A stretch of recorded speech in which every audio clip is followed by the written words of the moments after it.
The rusty key felt ice cold in my palm despite the warm afternoon sun.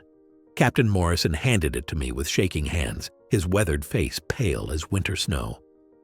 "Guard the eastern tower," he said, but his eyes told a different story. 7 men before me had carried this same key.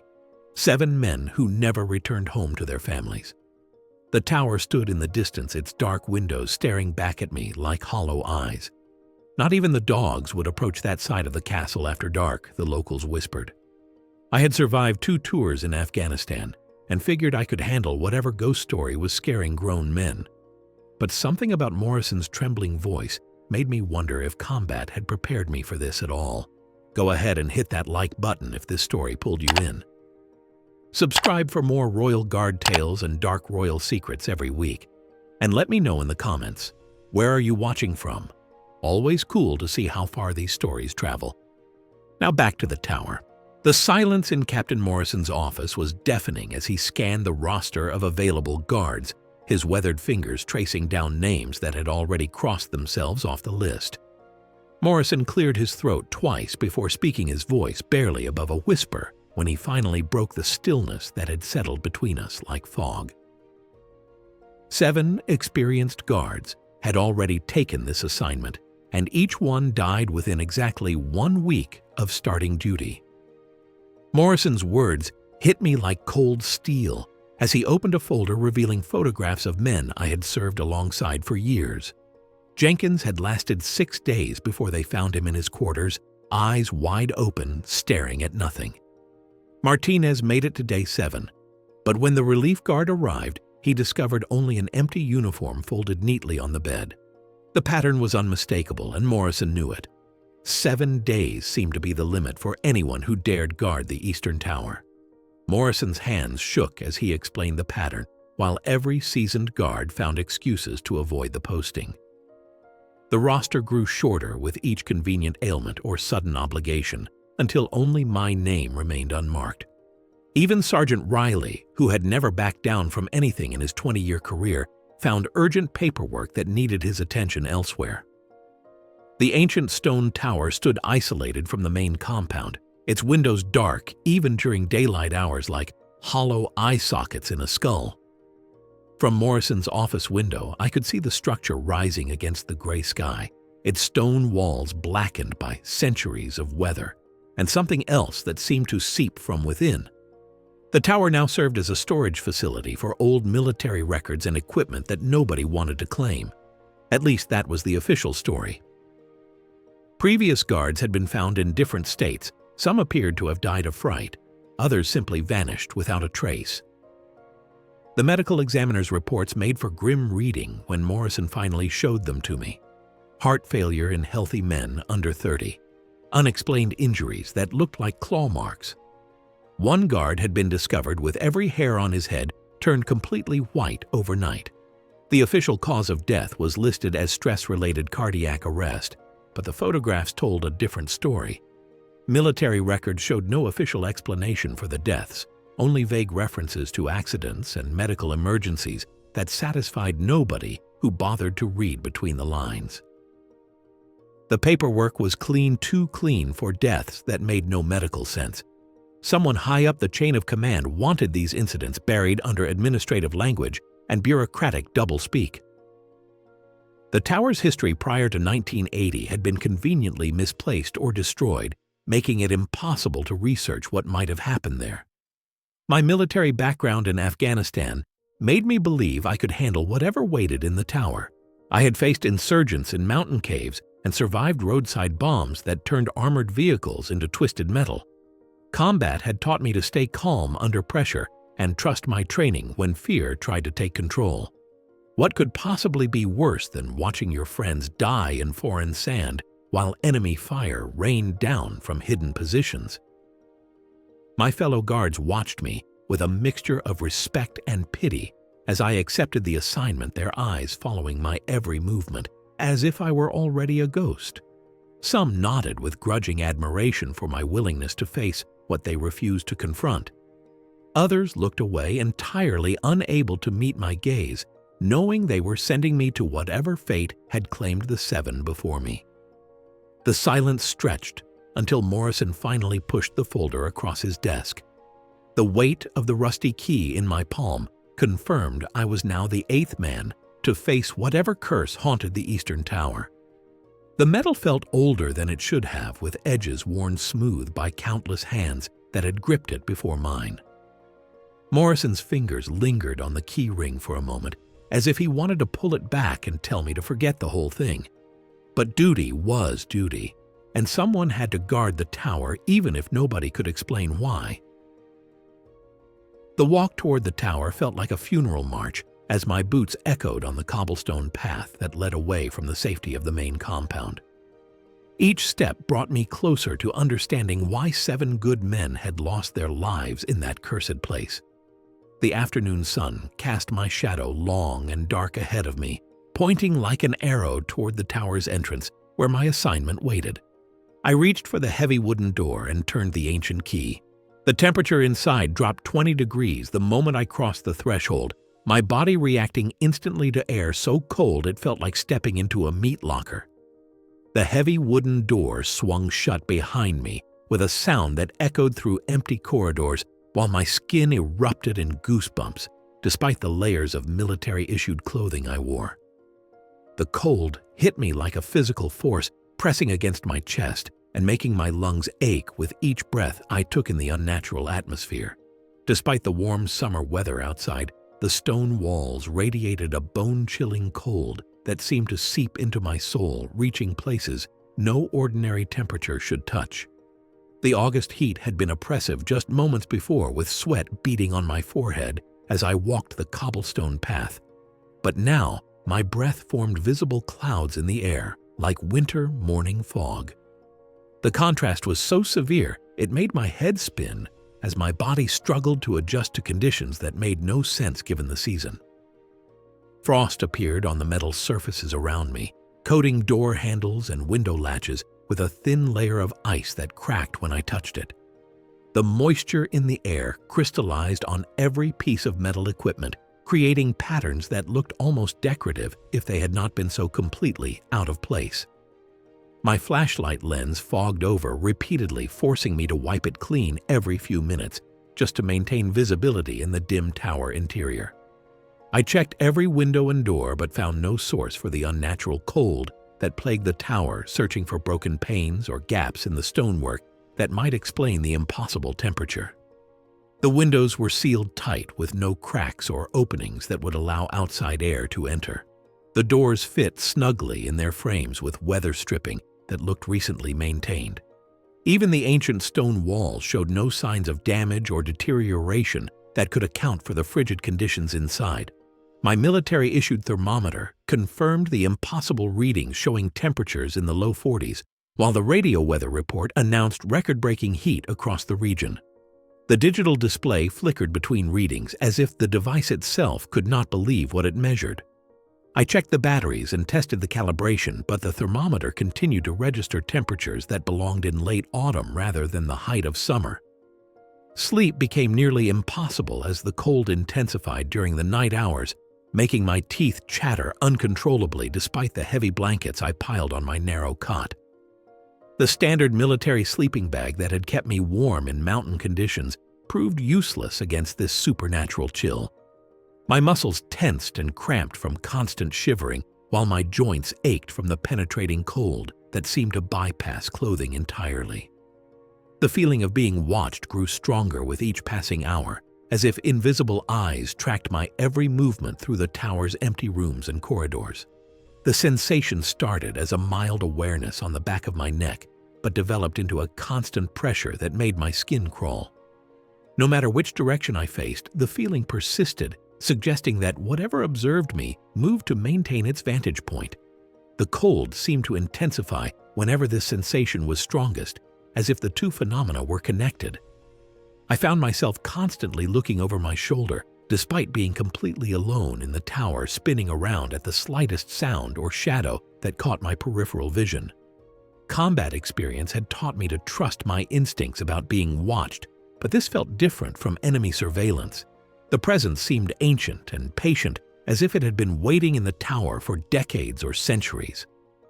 The supernatural cold was not just discomfort, but the first sign that something otherworldly had claimed the Eastern Tower as its domain, establishing rules that overrode natural law within its stone walls.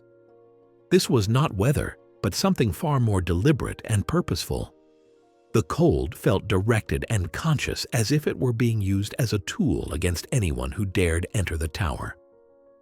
By the third day, I realized the cold was not coming from the environment, but from something far more sinister that used temperature as its first means of making contact.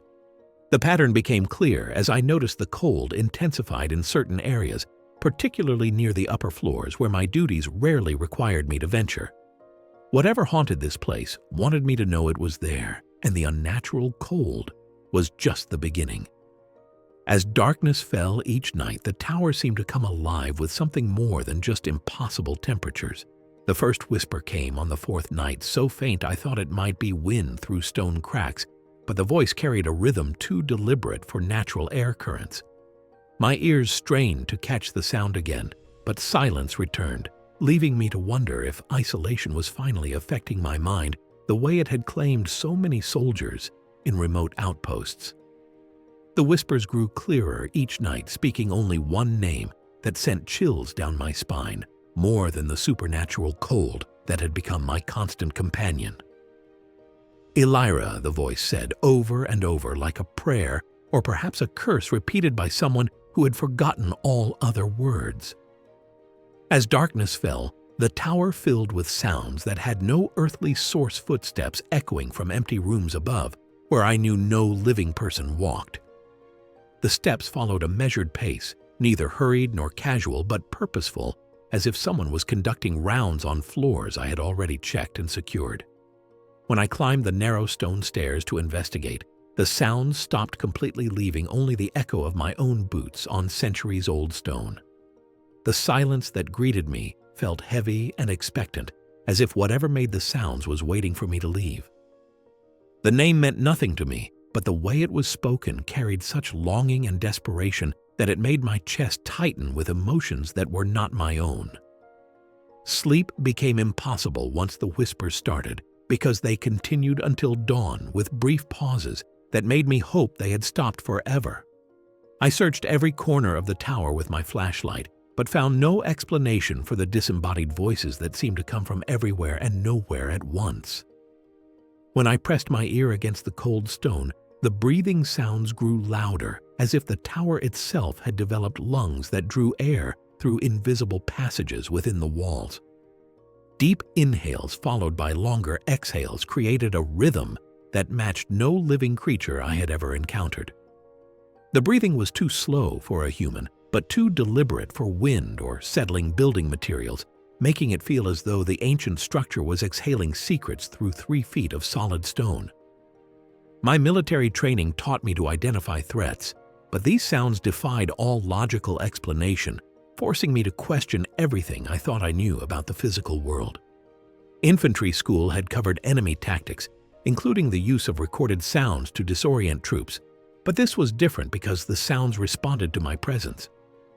When I moved through the tower, the whispers followed me, and when I stopped, they stopped too, as if whatever made them was learning my patterns and adapting its behavior accordingly. Sleep deprivation began to take its toll as the paranormal activity intensified during the darkest hours between 2 and 4 in the morning, when human resistance was at its lowest point. My reaction time slowed and my hands shook from exhaustion that went deeper than physical tiredness. The whispers seemed to know when I was most vulnerable because they grew louder during these hours, speaking the name Elira with increasing urgency that made my skin crawl. I started talking to myself just to hear a human voice that was not a ghostly whisper filling the silence with commentary about my daily duties and observations about the tower's condition.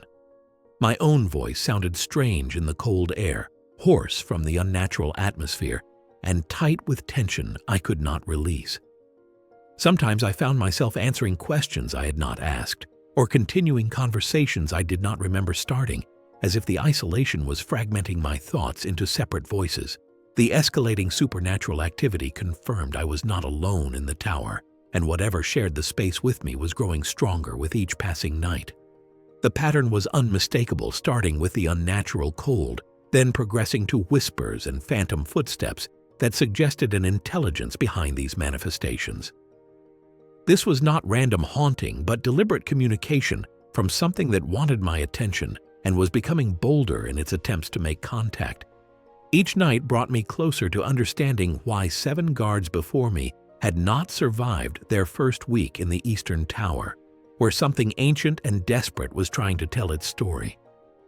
By the 5th morning, I knew I needed answers that the whispers alone could not provide. The tower held secrets that previous guards had discovered too late, and I was determined to find them before whatever haunted this place claimed another victim. Hidden beneath a loose floorboard, I discovered a leather-bound journal with worn cover and yellowed pages that would change everything. The discovery came by accident when my boot caught on a stone that sat higher than the others, revealing a hollow space that had been carefully concealed by someone who wanted their words to survive. The journal felt heavy in my hands, not from its physical weight, but from the knowledge that it contained the final thoughts of a man who had faced the same terror I was now experiencing. The journal belonged to the guard who came before me, filled with increasingly frantic entries that documented supernatural experiences matching my own in every chilling detail. The handwriting started neat and controlled in the early entries, but deteriorated with each page as fear and sleeplessness took their toll on the previous guard's ability to maintain composure. Dates showed the entries spanned exactly 6 days, ending abruptly on what would have been the 7th day of duty when the guard's body was discovered by the relief team. Each entry revealed growing desperation as the guard realized he was trapped in something beyond his understanding or control. The previous guard had documented the same temperature drops and mysterious sounds that defied explanation, writing about frost forming on metal surfaces and voices calling out a name in the darkness. His notes mentioned the same feeling of being watched and the same phantom footsteps that echoed through empty rooms above. The final entry was written in shaking handwriting that made my blood run cold as I read the exact words, "Elira comes at dawn. Don't sleep." The warning was underlined 3 times with such force that the pen had torn through the paper, leaving jagged marks that spoke of urgent terror.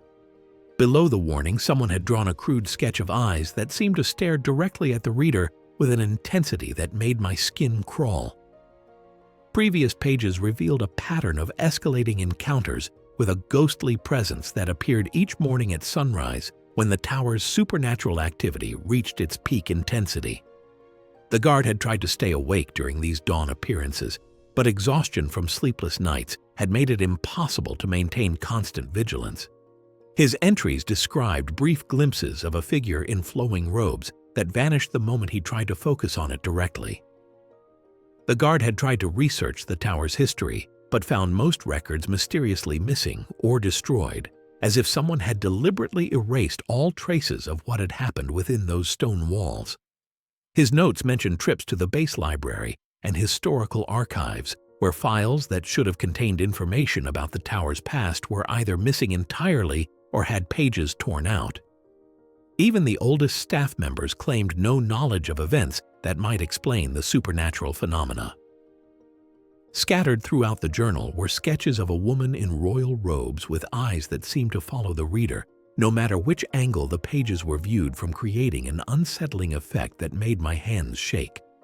The drawings showed increasing skill and detail, as if the guard had seen this figure multiple times and was trying to capture her appearance from memory.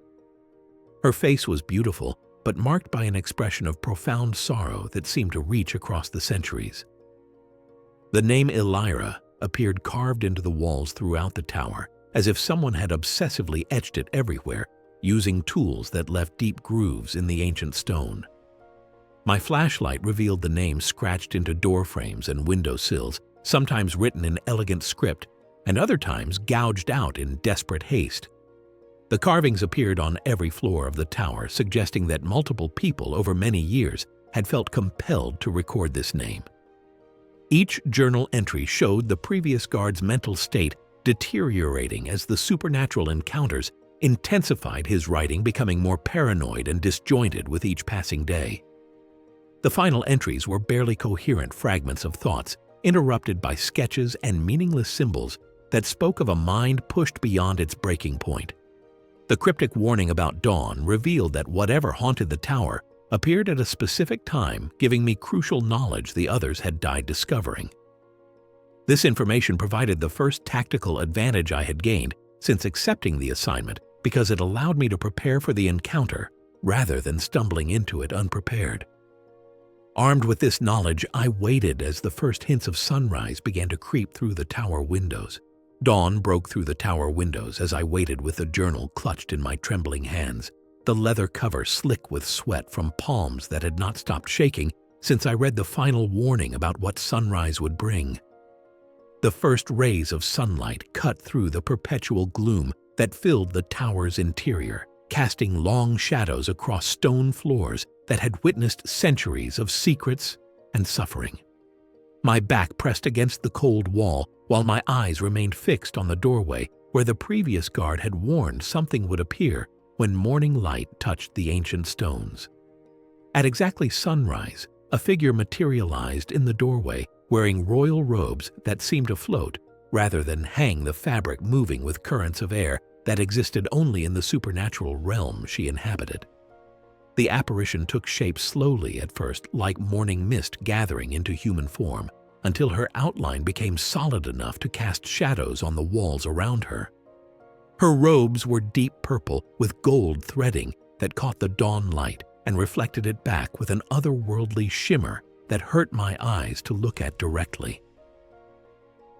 Princess Elira's ghostly form appeared solid enough to touch, but her eyes held the depth of centuries of sorrow that no living person could comprehend or survive experiencing.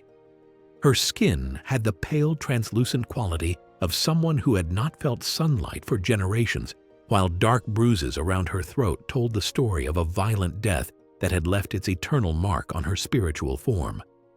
The discoloration on her neck spoke of execution by hanging or strangulation that had been brutal enough to leave permanent evidence, even in death. Despite the damage, her features retained the refined elegance of nobility, with high cheekbones and full lips that might have smiled often in life but now remained fixed in an expression of perpetual sadness. She moved without making sound, her feet never quite touching the stone floor, as she glided through the room with movements that defied the laws of physics that governed the living world. Her approach was graceful but unnatural, as if she had forgotten how human bodies were supposed to interact with solid surfaces and gravity. The royal robes flowed around her legs without rustling or making any of the sounds that fabric should produce when it moves through air. The temperature dropped even further during her appearance, as if her presence drained warmth from the living world and channeled it somewhere beyond the reach of mortal understanding. The cold became so intense that frost formed on my breath and spread across nearby metal surfaces in patterns that looked almost decorative. My teeth chattered uncontrollably, while my muscles cramped from the supernatural chill that penetrated my bones and made my blood feel like ice water flowing through frozen veins. I tried to speak, but found my voice frozen by terror and awe at witnessing something that defied all natural law and challenged everything my military training had taught me about the physical world. The words caught in my throat as if the very air around Princess Elira rejected sounds made by living vocal cords.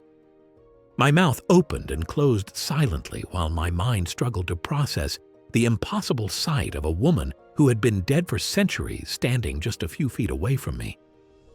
Her lips moved as if trying to communicate, but no sound emerged from her ghostly form, though her eyes pleaded with desperate urgency that suggested she had important information to share. The motion of her mouth formed words I could not hear, while her hands gestured toward the walls where her name had been carved so many times by previous guards who had encountered her presence. Her expression showed frustration at her inability to speak, as if she had been trying to deliver the same message for decades without success. The first encounter with Princess Elira confirmed the supernatural nature of the tower's curse and revealed the tragic figure behind 7 mysterious deaths that had puzzled military investigators for decades. Her royal bearing and obvious distress painted a picture of someone who had suffered great injustice and was now trapped between worlds, seeking resolution for wrongs that had never been addressed. The beautiful woman before me was both victim and threat. A paradox that explained why previous guards had died trying to understand her story. As quickly as she appeared, she vanished like smoke, leaving only the lingering cold and the certainty that she would return the next dawn with the same desperate message that no living person had yet been able to receive or understand. Something about her pleading eyes told me she needed someone to uncover the truth about what had happened to her in this cursed place. Through careful investigation, I uncovered the tragic story that bound Princess Elira's spirit to the Eastern Tower, spending sleepless hours in the base archives, searching through dusty files and crumbling documents that had been forgotten for decades. The research required patience and determination, as most records from the medieval period had been damaged by time or deliberately obscured by those who wanted certain truths to remain buried. My military training and intelligence gathering served me well as I learned to piece together fragments of information from multiple sources to form a complete picture of events that had occurred centuries before my birth. Historical records revealed she was an illegitimate daughter of the king who fell in love with a commoner against royal decree, her very existence a threat to the established order that governed medieval society. The documents I found described a young woman born outside marriage to a king whose legitimate heirs viewed her as competition for power and inheritance. Her illegitimate status made her vulnerable to the whims of the royal family, who could elevate or destroy her based on political convenience rather than justice or mercy. The forbidden romance began when Princess Elira met a young blacksmith named Thomas, who worked in the castle forges creating weapons and tools for the royal household. Their love affair defied every social convention of the time, as relationships between royalty and commoners were considered dangerous to the stability of the kingdom. The class difference between them made their romance not just scandalous, but treasonous in the eyes of those who believed royal blood should never mix with common stock. Her forbidden romance led to a secret trial and execution that was covered up to protect the royal family's reputation. The trial records showed that Princess Elira and her lover were charged with treason against the crown for their relationship, which threatened the purity of the royal bloodline. The proceedings were conducted in private with only a handful of trusted advisors present to witness the condemnation of two people whose only crime was loving someone society deemed inappropriate. Both were sentenced to death by hanging, with the executions carried out at dawn to minimize witnesses and prevent public outcry. The tower had served as her prison before the execution, making it the last place she experienced hope for freedom. As she waited in the cold stone chambers, believing rescue might still come. During her imprisonment, she carved her name into the walls using pieces of broken stone, creating the markings that future guards would discover centuries later. The tower became her world.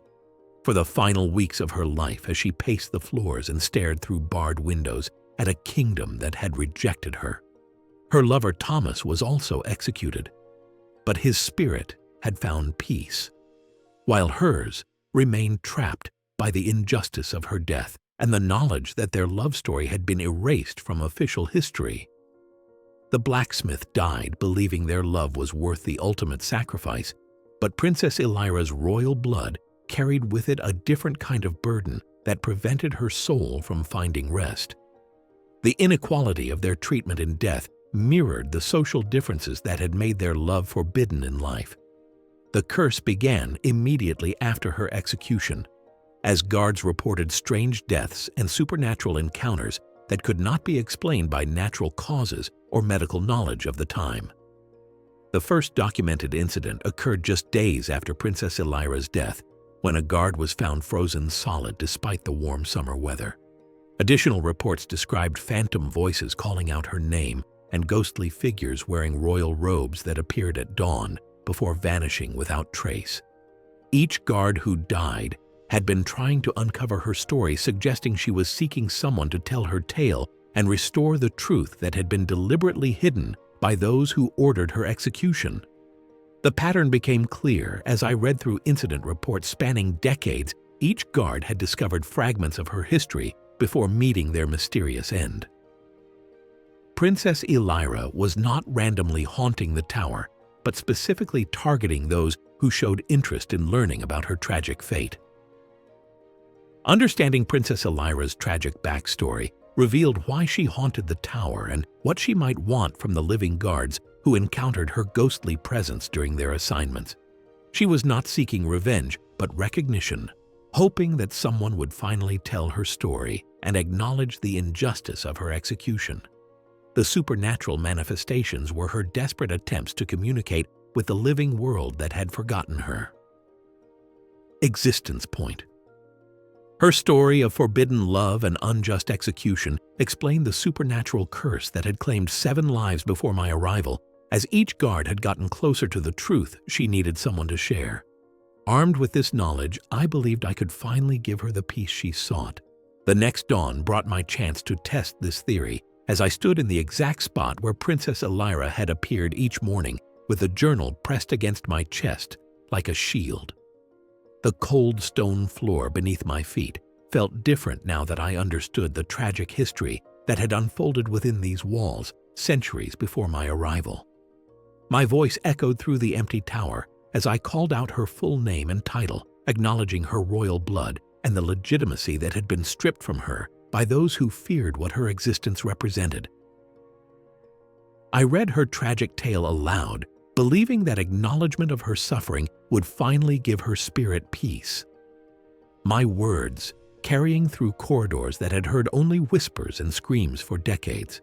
The story poured from my lips with growing confidence as I recounted every detail I had discovered about her forbidden love affair with the blacksmith Thomas, and the secret trial that had condemned them both to death. I spoke of the injustice she had endured and the deliberate erasure of her existence from royal records that had left her trapped between worlds, seeking someone to tell her truth.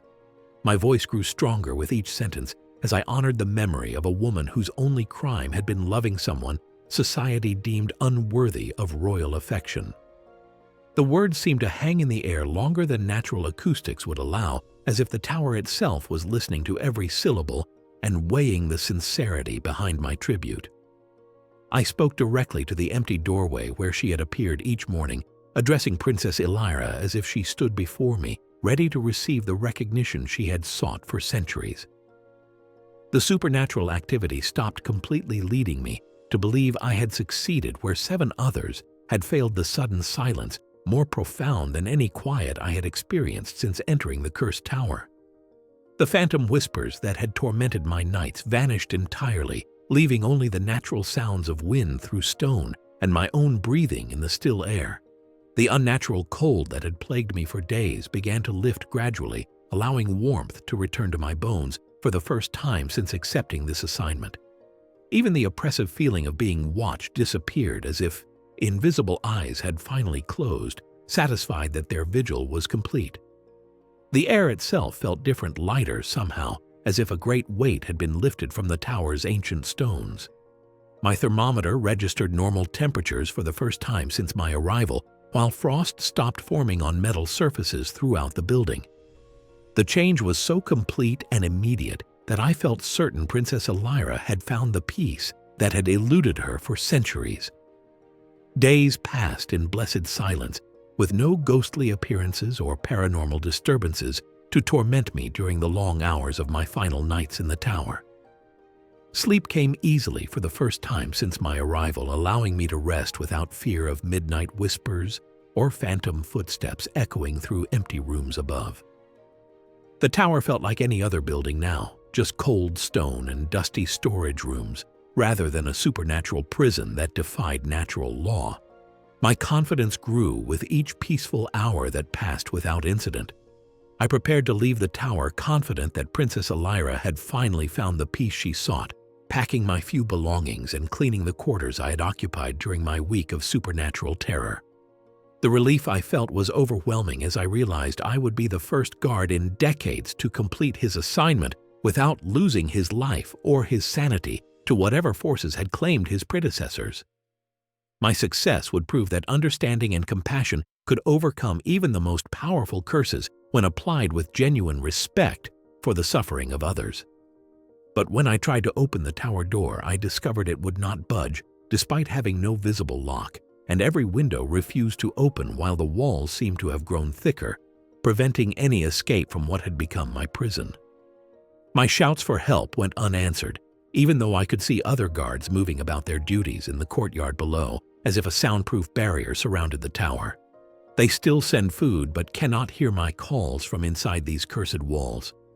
The curse was indeed broken, but at a terrible cost, as I realized I had become the tower's eternal warden, trapped forever within its walls. My attempt to save Princess Elira had succeeded, but condemned me to the same fate of eternal imprisonment she had once suffered. I clutched the rusted key in my trembling hands, knowing I would never again feel its weight in my palm as I unlocked a door to freedom. The Eastern Tower had claimed its 8th victim not through death, but through eternal imprisonment, as I realized that breaking Princess Elira's curse had simply transferred her burden to me, creating a new guardian for the ancient stones that held so many secrets. My sacrifice had freed Princess Elira's tormented spirit, but bound my own soul to serve as the tower's warden, forever watching over the place where forbidden love had once bloomed and died. The next guard who receives that rusty key will find not an empty tower, but a warning from someone who learned too late that some curses exact a price for breaking them. What ghost stories have haunted your own experiences? Share them in the comments below, because sometimes the most chilling tales come from those who live to tell them.